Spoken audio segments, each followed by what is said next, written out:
বিয়ে বাড়িতে এসেছি, আরাম করে চেয়ারে বসে আছি। হঠাৎ কিউট একটা বাচ্চা এসে উচ্চ স্বরে বলল, আব্বু আমাকে টাকা দাও। বাচ্চাটার কথা শুনে আতঙ্কে উঠলাম। চোখ কপালে তুলে বাচ্চা ছেলেটার দিকে তাকিয়ে রইলাম। পেটের নাড়িবুড়ি কেমন কেমন করে যেন নড়ছিল। হতবুদ্ধি আমি এদিক সেদিক তাকিয়ে দেখতে লাগলাম। আর মনে মনে ভাবলাম, বাচ্চাটা কার হতে পারে? সত্যি সত্যি আমাকে কি আব্বু বলে ডাকছে সে? বিয়েই করতে পারলাম না, এর আগে বাবা হলাম কেমনে? টাকা দিচ্ছি না দেখে ছেলেটা আমার গায়ে মৃদুভাবে আঘাত করছিল আর করে কান্না করছিল।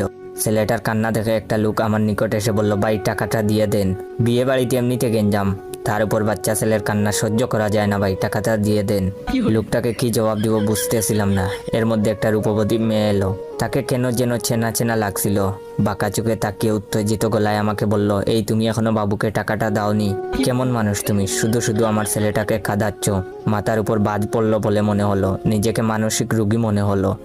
ভাবলাম কবে পাবনা থেকে ছাড়া পেয়েছি, কবেই বা পাগল হয়েছিলাম, নাকি মেয়েটা আর ছেলেটা সহ পাগল। মেয়েটাকে কিছু না বলে চেয়ার ছেড়ে বন্ধুর রুমে গেলাম, কিন্তু একটু পরেই দেখি সেই মেয়েটা এসে হাজির। এসেই খেপা বাঘিনীর মতো রূপ নিয়ে চেঁচিয়ে বলতে লাগলো, কিপটামি কবে দূর হবে তোমার? সব জায়গাতে কিপটামা কিন্তু চলবে না।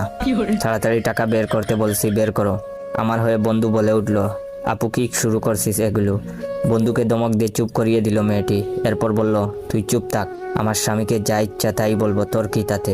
আমি বন্ধুর দিকে ভূত দেখার মতো করে তাকিয়ে রইলাম। বন্ধুও আমার দিকে। বাধ্য হয়ে পকেট থেকে 10 টাকা বের করে দিলাম।